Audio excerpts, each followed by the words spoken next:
지난 한 주간 우리는 참 귀한 시간들을 보냈습니다. 뭐가 귀하냐? 그러면 지난 한 주간 동안 어린이날 있었잖아요. 어린이날 앞으로 어린이날 있었어요. 또 어버이날도 있었잖아요. 여러분들 가슴에 카네이션들 다루셨는데 이뻐요. 예? 아주 카네이션만큼 이뻐요. 아주 카네이션이 안 보이고 여러분들 얼굴만 보이네. 이런 립 서비스를 해도 아멘을 안 하는 사람은 어쩔 수가 없어. 뭐 팔자대로 살아. 그건 뭐. 여러분 어때요? 한 주간 어린이날도 있고 어버이날도 있었는데 어떻게 기분 좋은 날들 되셨습니까? 바라기는 기분 좋은 날들 많아지는 여러분 됐으면 좋겠어요.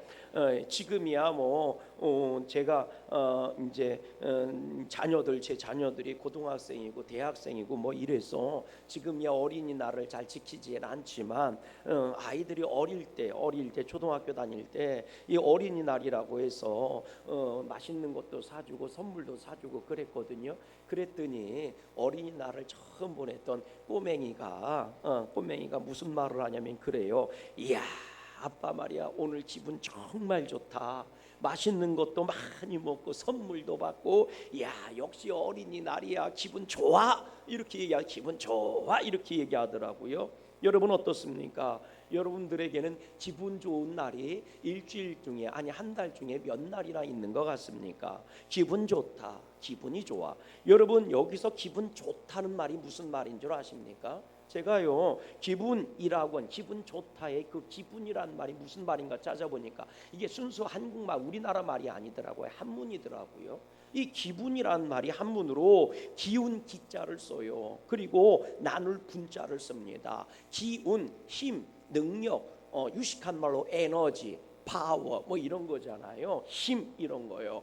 여러분 이게 기분에 할 때 그 기자라는 뜻이에요. 그리고 분자는 그걸 잘 나눈다 이런 뜻이거든요. 그러니까 기분 좋다 이런 말은 무슨 얘기냐면 그 힘과 능력과 에너지를 잘 나눈다 이런 뜻이에요. 온 몸에 온 인생에 잘 퍼져 나가게 한다. 좋은 일이 좋은 그 기운이 좋은 에너지가 잘 퍼져 나가게 한다. 다른 말로 얘기하면 살만하다.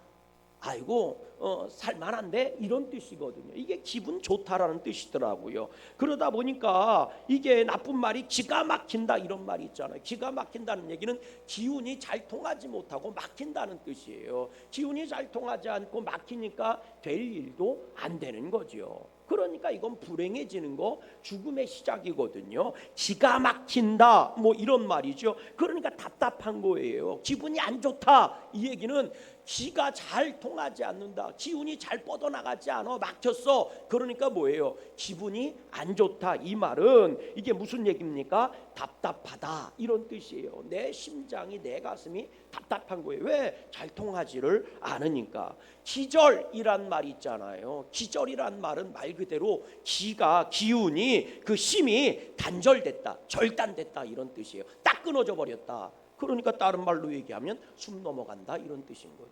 죽는다 이런 뜻이에요. 그러니까요 이게 불행의 시작이 되는 거거든요. 바라기는 우리 양구감리교회 성도님들은 기분 안 좋은 날이 아니라 기분 좋은 날 됐으면 좋겠어요. 오늘이 기분 좋은 날 되시기를 주의 이름으로 소망합니다. 그런데 여러분 요즘 세상이 이게 기운이 잘 통하지 않는 세상이잖아. 아주 기가 막힌 세상이에요. 젊은이는 젊은이대로 기가 막히고 노인들은 노인들대로 어르신들은 기가 막히고 아이들은 애들대로 다 기가 막혔어요. 그러니까 다 기가 막힌 인생 살아요. 공부 때문에 기가 막히고 취업 때문에 기가 막히고 노인 대책이 되지 않는다고 노후 대책 때문에 기가 막히고 말이죠. 이건 뭐 정신없는 세상입니다. 오죽하면 여러분 잘 아는 것처럼 3폰이 5폰이 7폰이 이런 말 애들 청년들만 3폰이 5폰이 7포가 아니에요. 어르신들도 3폰이 5폰이 7포예요 다. 그러니 다 포기하는 세상 아닙니까? 기가 막히게 세상이 돌아가는 거예요. 더군다나 요즘 우리나라 보세요. 장난 아닙니다. 해도 너무한 것 같아요. 해도 너무한 것 같아요. 경제면 경제, 정치면 정치, 민심이면 민심. 사람들은 왜 그렇게 다 분노가 그렇게 가득 찼는지. 아유, 기분 좋은 소식은 하나도 없고 기분 안 좋은 소식만, 기가 팍팍 막히는 소식만 다 들려옵니다. 그러니 속이 아닌 거예요. 여러분 생각하십니까? 얼마나 속상하십니까? 속이 상할 대로 상해서 여러분. 그러면 여러분 그러다 보니 나도 모르게 답답한 가슴 치는 거고 나도 모르게 한숨만 푹푹 나오잖아요. 그런데 여러분 이런 시대에 정말 믿음의 사람은 어떻게 살아야 합니까? 여러분 정말 믿음의 사람에게 필요한 게 뭐예요? 세상도 기가 막히고 인생도 기가 막히고 시대도 기가 막히고 여러분 이럴 때 여러분 우리는 믿음만큼은 통해야 할 줄로 믿어요.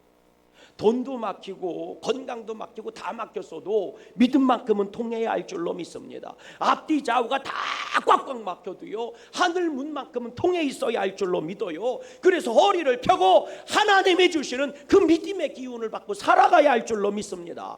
여러분 그렇게 살 수 있게 해주는 게 그게 믿음 아닙니까? 사실 오늘 본문을 보세요. 인생의 종착역에 도달한 사람들이 참 많이 예수님께 나와왔다는 겁니다. 정말 인생에 답답한 일을 당한 거죠. 오늘 보면 56절 말씀을 보세요. 무슨 얘기인지 56절 말씀 같이 읽어봐요. 시작. 아무데나 예수께서 들어가는 시는 지방이나 도시나 마을에서 누구를 병자를 시장에 두고 예수께서 그의 옷가에라도 손을 대게 하시기를 간구하니 손을 대는 자는 다 뭐를 입었더라? 성함을 입었더라. 깨끗하게 나음을 입었다는 거예요. 여러분 예수님께서요 배 타고 건너편 마을로 건너가셨는데 예수님이 이 마을에 들어가면 사람들이 소문을 내는 거예요. 이 마을에 예수님 가셨다. 저 마을로 들어가면 저 마을에 예수님 가셨다 이러면서요 사람들이 막 쫓아다니는 거예요. 특히 어떤 사람들이 쫓아다녔느냐? 병자들이 쫓아다녔다는 거예요. 병들고 귀신 들리고 인생의 장애를 겪은 사람들이 예수님을 막 쫓아다닌 거예요. 이 마을이 있다면 이 마을로 우르르 쫓아다니고 저 마을로 가셨다면 저 마을로 막 우르르 또 심지어 성경을 보니까 침상째로 들고 막 쫓아다녔다는 거예요. 침상째로 들고. 그러니 예수님 주변에 병자들로 말이죠 인산인해고 병자들로 북새통을 막 이루고 있는 거예요. 왜 그러느냐? 이유는 딱 하나예요. 예수님 옷에 손만 대도 나을 것 같았다는 거예요. 소문을 들어보니까 예수님 옷에 손만 대고도 나음을 입은 사람들이 있었다는 거예요. 그러니 이 사람 저 사람 할 거 없이 여러분 다 몰려온 거예요. 여러분 생각해 보세요. 침상째를 들고 나왔다는 거 거동이 불편한 사람 아닙니까? 자기 스스로 걸어 다닐 수가 없는 사람이에요. 자기 스스로 일어날 수도 없는 사람이에요. 자기 스스로 여기저기 찾아다닐 수도 없는 사람이에요. 그 침상에 눕기 전까지만 해도 나는 누군가의 도움이 되어줬고 나는 누군가의 기쁨이 되어줄 수 있었는데 침상에 들어 눕는 순간 나는 누군가의 도움이 아니라 누군가의 도움을 받아야 되는 사람이 되고 나는 누군가의 기쁨이 아니라 나는 누군가의 근심덩어리가 된 거예요. 인생의 종착역이지요. 막바지까지 다다른 겁니다. 그런 그들에게 예수님에 대한 소문이 들리고 그들은 예수님께 몰려갔고 예수님의 옷에 손을 대었고 그들은 다 나음을 입었다는 거예요. 여러분 오늘 예수님 만지시고 여러분들 다 나음을 입기를 주님의 이름으로 간절히 소망합니다. 여러분 정말 놀랍지 않습니다? 그들은 인생의 끝자락에서 예수님의 옷에 손을 대었고 새로운 인생의 문이 열린 줄로 믿어요. 다 끝난 줄 알았는데 그래서 슬픔과 절망과 낙심과 그리고 저주가 그 인생 죽음만 기다리는 인생이었는데 그런데 그들이 새로운 출발을 얻은 거예요. 누구 때문에? 예수님 때문에 말이죠. 저는요 주님께서 오는 이 평안이 이 능력이 오늘 저와 여러분들 가운데 충만할 수 있기를 주님의 이름으로 간절히 소망합니다. 그래서 예수님이 뭐라고 말씀하셨느냐? 나는 포도나무고 너희는 가지야. 너희가 내 안에 있고 내가 너희 안에 있으면 저절로 과실을 맺어. 그러나 나를 떠나서는 아무것도 할 수가 없어. 주님이 이렇게 말씀하셨어요. 여러분 이걸 생명공학에서는 뭐라고 얘기하느냐? 하나의 생명유기체가 되었다 이렇게 얘기해요. 이거를요 사자성어로는 뭐라고 얘기하느냐? 일심동체가 되었다 이렇게 말하는 거거든요. 예수님이 기뻐하시면 그 안에 들어있는 나도 기쁜 거고 내가 근심하면 예수님이 나를 품고 있으니 예수님도 근심하시는 거고. 그러니까 오늘 내가 주님 내가 너무 힘들고 어려워요 주님 막 울부짖으면 주님도 나와 함께 아파하시는 거고. 그런 아파하는 소리를 주님께서 들으시고 나한테 뭐라고 말씀하시느냐? 내가 세상을 이겼어. 그러니 내 평안을 내가 너희한테 준다. 나는 세상을 이기고 평안했으니 나와 너와 일심동체 아니니? 나와 너랑 하나의 생명 유기체가 아니니? 그러니 내가 기쁘면 너도 기뻐야 되고, 네가 기쁘면 나도 기쁜 거야. 내가 아프면 너도 아프고, 네가 아프면 나도 아픈 거야. 근데 네가 아파, 그래서 나도 아프거든. 그래서 내가 그 아픔을 이겼단다. 그러니 내가 얻은 평안 너도 얻었으면 좋겠어. 아멘이십니까? 이게 예수님이 우리를 만나러 오신 이유고 우리를 초청하신 이유예요. 그렇습니다, 여러분. 우리는 하나님의 자녀이고 하나님의 아들이고 하나님의 딸이고 그분의 택한 백성이 되는 줄로 믿습니다. 비록 내 몸이 이 땅에 있다 할지라도 우리는 천국 시민인 거예요. 하늘의 것을 가지고 살고 하늘의 것을 가지고 살아내야 하는 하늘에 속한 사람이라는 겁니다. 그렇다면 우리의 믿음의 사람은 이런 답답한 기가 막힌 세상 속에서 어떻게 살아야 합니까? 그 어떤 절망과 아픔과 슬픔과 상황 속 그 어떤 실망이 몰려와도 하늘을 바라보고 살아야 하지 않겠느냐는 거지요. 주님만 바라보고 살아야 되지 않겠느냐는 거지요. 믿음만 가지고 살아가야 되지 않겠느냐는 거지요. 다시 말해서 내 인생이 얼마나 많이 가졌느냐 못 가졌느냐, 내가 세상의 즐거움을 얼마나 많이 누리고 살아가느냐 못 누리고 살아가느냐가 내 인생의 결론이고 평가가 되는 것이 아니라 내가 하나님을 얼마나 가까이 살고 있는지, 내가 얼마나 믿음 갖고 세상을 이기고 있는지, 내가 얼마나 믿음이 성장하고 있는지가, 여러분, 그것이 내 인생의 평가의 기준이 되어야 한다는 거지요. 그런데 오늘 수없이 많은 성도들이 믿음의 사람이라고 하면서, 교회 다니는 사람이라고 하면서 이런저런 일들에 매이고 세상에 매이고 인간적인 감정에 매이고 죄의 문제에 매여서 그저 한숨이나 쉬고 있고 그저 불평이나 하고 있고 그저 말싸움이나 하고 있다면 그게 믿음의 실패고 그게 성도의 삶의 실패가 아니겠느냐는 거지요. 산에 가보면 등산로 여기저기 주변에요, 막 땅을 다 휘집어 놓고 파놓고 이런 것들을 볼 수가 있습니다. 특히 이게 언제 많이 패여 있느냐? 가을에 가면 많이 패여 있어요. 가을 언제냐? 도토리 떨어질 때입니다. 도토리 떨어질 때. 도토리 떨어질 때 정도 가보면요, 도토리 나무 아래에 그냥 땅들이 다 뒤집어 있어요. 누가 한 거예요? 누가 한 거예요? 멧돼지가 한 거예요. 멧돼지가. 누가 호랑이래. 우리나라 호랑이 없어요. 아유, 참. 호랑이 있으면 사진 찍어 돈 줘 그러면. 호랑이 우리나라에 돌아다니는 거 사진 찍어서 갖다 주잖아요. 돈 줘 그거. 또 오늘부터 또 저기 지리산 설악산으로 돌아다닐라 또. 여러분, 도토리 나무 아래 가 보면요, 멧돼지들이 다 땅을 휘집어 놨어요. 다 뒤집어 놨어요. 다. 여러분, 멧돼지가 왜 그렇게 하는 줄 아세요? 멧돼지가 정말 좋아하는 이 열매가 있는데 그게 도토리입니다. 도토리. 멧돼지가 도토리 진짜 좋아해요. 그래, 도토리 먹고 키운 돼지가요, 이베리코 돼지래잖아. 들어봤어야 알지. 도토리 먹고 큰 돼지, 하여튼 저기 똥만 먹고 큰 저기 제주도 흑돼지만 알아갖고 똥돼지만 알아. 도토리를 그렇게 좋아한대. 그러니까 가을에 어느 날 뒤에 멧돼지가 이제 나온겨. 멧돼지는 산에서 사는 돼지. 우리는 집돼지. 멧돼지가 이제 가을에 나왔는데, 어우, 이게 산 여기저기에 도토리들이 잔뜩 있네. 자기가 좋아하는 거. 먹어보니까 맛있어. 그러니까 이놈 주워 먹고 저놈 주워 먹고 막 맛있는 걸 막 주워 먹고 돌아다니는 거요. 근데 아시죠? 돼지가 많이 먹어요? 조금 먹어요? 요따 많은 거 도토리 그거 얼마나 먹어야 배가 차겠어. 그러니 그 주변에 도토리를 다 주워 먹어도 배가 안 차는 거요. 그러니까 더 먹고 싶은데 도토리가 이제는 없네. 그런데 생각을 한 거요. 도토리가 대체 어디서 왔을까? 어디 떨어져 있어? 땅에 있잖아, 땅에. 그러니까 땅을 휘집어 보면 도토리가 나오겠다. 그 주둥이 갖고 땅을 다 휘집는 거요. 왜? 도토리 찾아 먹으려고. 막 여기 휘집고 저기 휘집고 막 하루 종일 휘집고 돌아다니는 거요. 근데 도토리 땅을 휘집는다고 나와요, 안 나와요? 안 나와. 그러니까 생고생만 했지 도토리 하나도 못 먹었네. 그만해. 그리고 나서 이제 집에 가는겨. 그런데 그 다음날 와보면 거기 도토리 나무에서 도토리 또 떨어져 있어, 안 떨어져 있어? 떨어져 있지. 그럼 막 허겁지겁 먹다가 생각을 하는 거예요. 이야, 내가 어제 땅을 잔뜩 뒤집어 놨더니 도토리가 생겼네.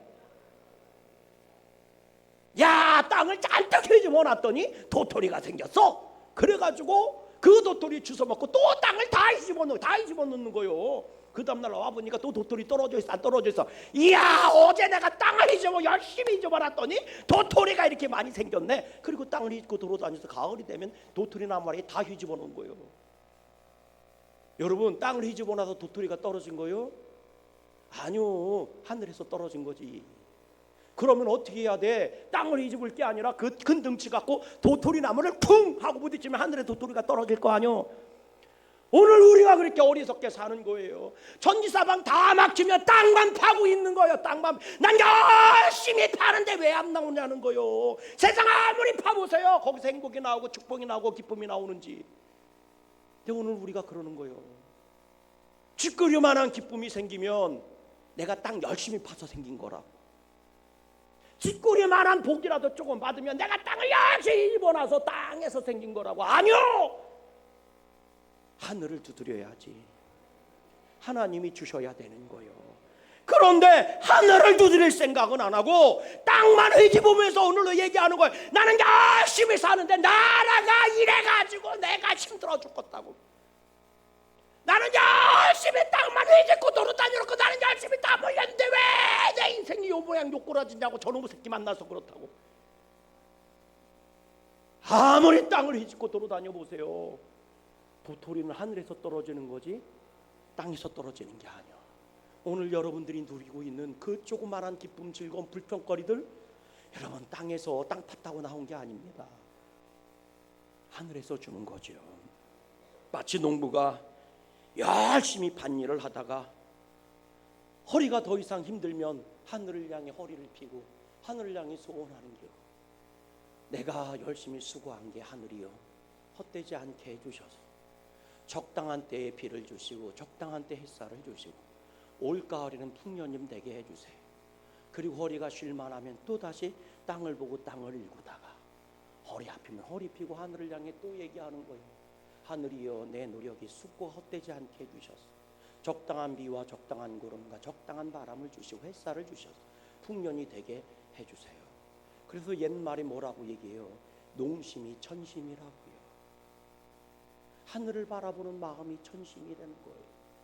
여러분, 오늘 믿음의 사람들이 힘들고 어려운 시대에 땅만 보고 낙심하고 실망하고 될 것도 안 된다고 소리 지를 게 아니라, 여러분 우리의 마음이 천심이 돼야 되지 않겠습니까? 오늘 우리의 그 기도 소리가 하늘을 두드려야 되고, 오늘 우리의 믿음이 하늘을 두드려야 되지 않겠습니까? 이 땅에 속해 있는 나라만 보고 원망불평할 게 아니라, 이 땅에 속해 있는 이 경제니 사회니 정치니 이것만 보고 원망불평할 게 아니라, 이제는 하늘을 두드려야 될 거 아닙니까? 하나님이 주셔야 진짜인 거예요. 하나님이 주셔야 행복이 되고 복이 되는 거예요. 여러분, 오늘 본문 말씀이에요. 침상째 주님 앞에 나온 환자들이 있었다는 겁니다. 그들이 그런 거예요. 나름대로 열심히 치료해봤어요. 처음부터 침상에 누운 게 아닙니다.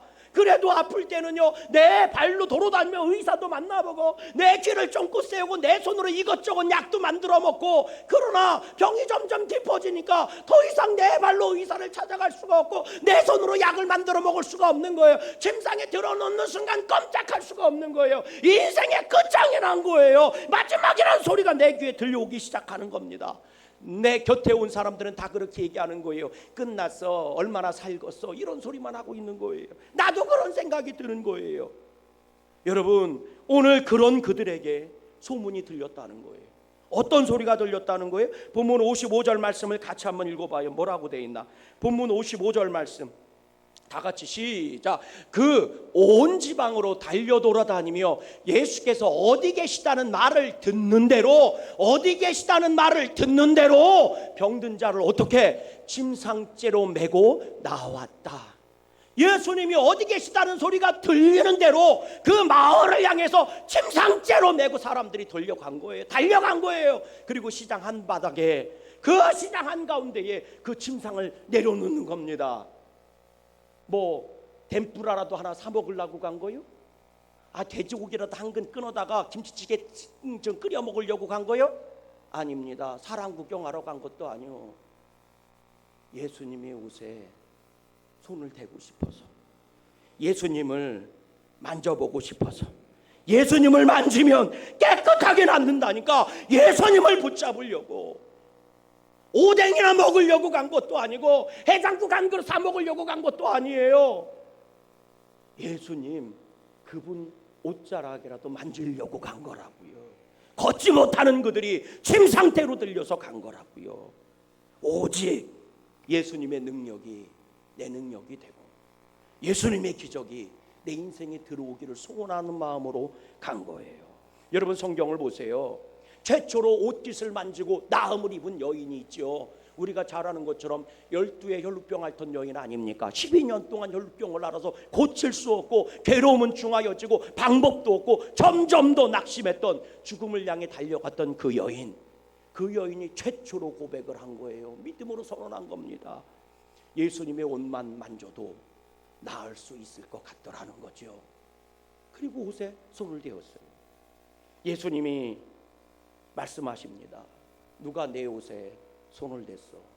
누가 나를 만졌느니라? 제자들이 묻죠. 밀고 당기고 수없이 많은 사람들이 예수님 주변에 있는데 누가 만졌는지 누가 건드렸는지 어떻게 알아요? 이 한두 사람이겠습니까? 이 많은 사람들이 다 예수님 건드렸겠죠. 그랬더니 예수님 말씀하시는 게 아니다. 내게 능력이 나갔다. 수없이 많은 사람이 건드렸을진 모르지만 능력이 내 능력이 그의 능력이 되고 내 기적이 그의 기적이 된 사람은 하나밖에 없어. 이 여인 하나밖에 없어. 누구냐? 여러분, 그녀는 주님을 만나고 깨끗하게 치움을 받고 새 사람이 되고 새 인생이 되고 새로운 복을 받은 사람이 된 줄로 믿어요. 인생의 끝자락에서 불어오던 죽음의 바람이 주님으로 인해 생명의 바람이 되고 복의 바람이 되었다는 거예요. 얼마나 놀라워요. 오늘 이 시대를 살아가는 여러분들에게 이 믿음의 역사가 있었으면 좋겠어요. 수없이 많은 사람들이 교회를 들락달락거려도 예수님의 능력을 얻어가는 성도가 됐으면 좋겠어요.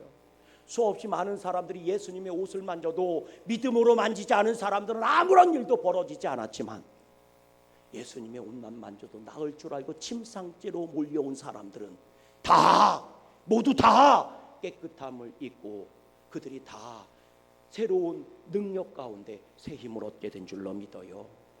KBS에서요 언젠가 성탄절쯤에 주기철 목사님 영화를 상영한 적이 있습니다. 일대기의 영화를 상영한 적이 있는데 아시지요? 심사참배 일제시대 때 신사참배를 거절하시다가 결국 옥고를 치르시고 순교하신 주기철 목사님에 대한 얘기 잘 아시죠? 이분이 목회했던 것이 평양에 있는 산정연 교회에서 목회를 하셨습니다.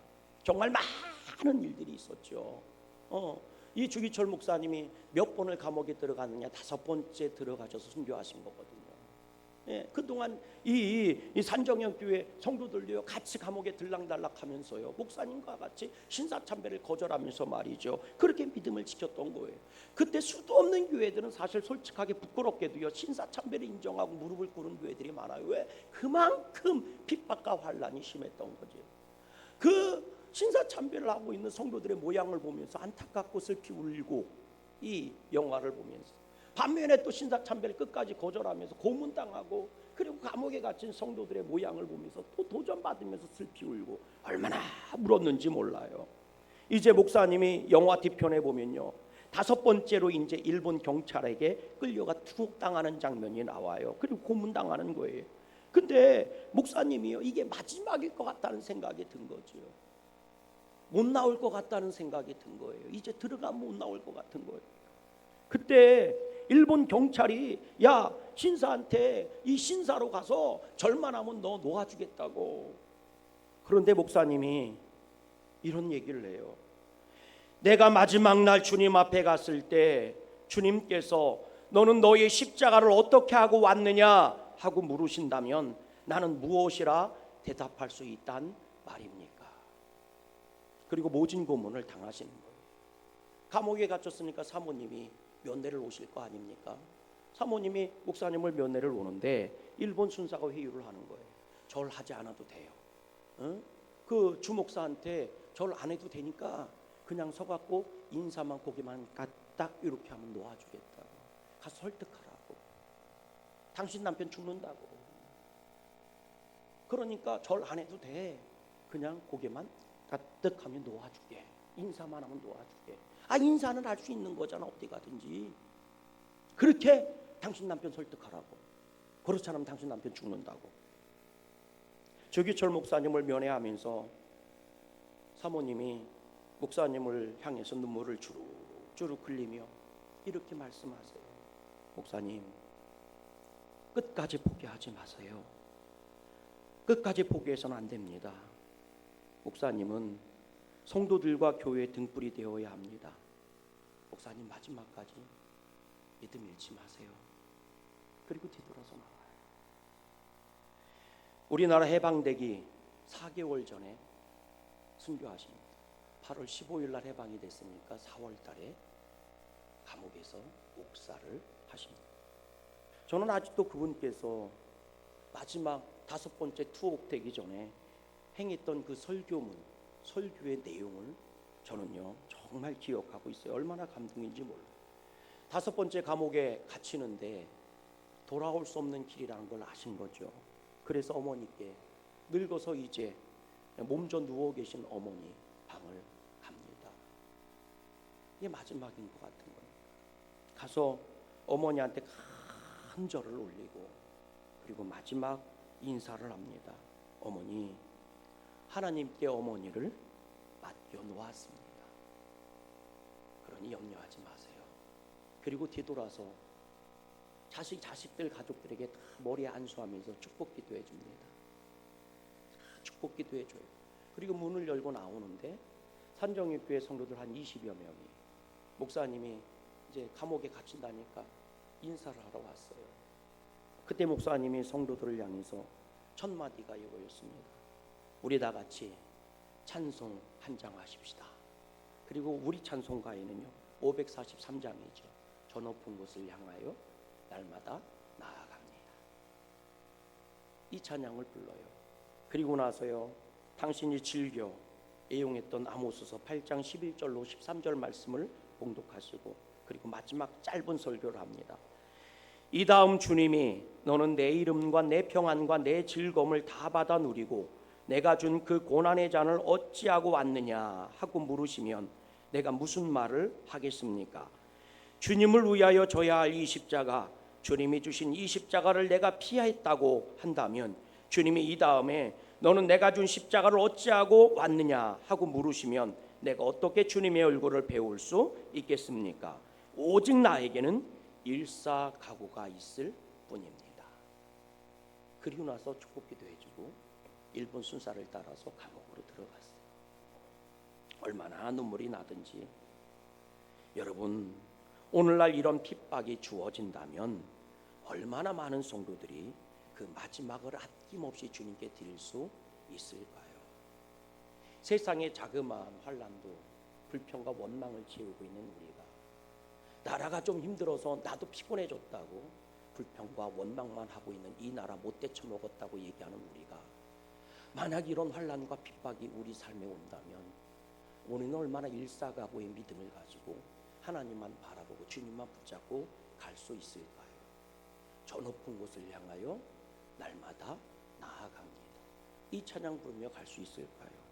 여러분, 이제는 고장난 내 믿음의 인생을 침상째로 들고 와 주님 앞에 내려놔야 되지 않겠습니까?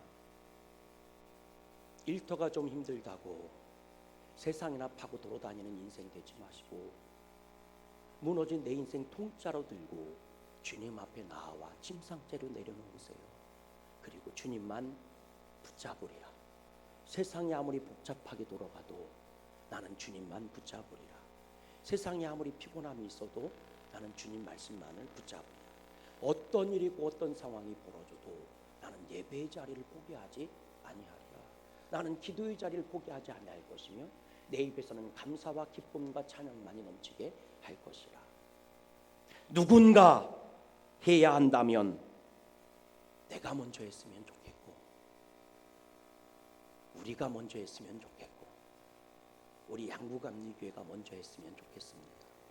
언젠가 해야 한다면 여러분 지금 했으면 좋겠어요. 내일 하려고 하지 말고 오늘 했으면 좋겠습니다. 그리고 이왕 해야 한다면 힘들고 좀 피곤해도 조금만 더 잘했으면 좋겠어요.